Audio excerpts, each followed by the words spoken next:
So guys, followers,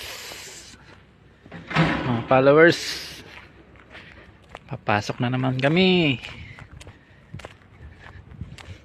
Maganda yung panahon ngayon talaga, maaraw talaga oh. Yan oh, pag tinataniman nila yan ng mais.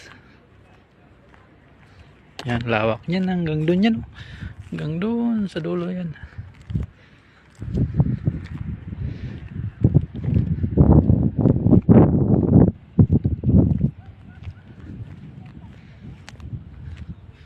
Yun, mga kasama ko naglalakad na. Sarap ngayon oh. Tama-tama lang yung init tsaka lamig. Yan. Yan yung master good. Yan pala pinaprocess yung mga manok na kinakatay. Yan, yung mga buhay pa dyan kinakatay, tapos yung mga parts kagaya ng wings, tapos hita, tapos yung breast part doon naman dinadala sa amin para gawing nuggets. Yun.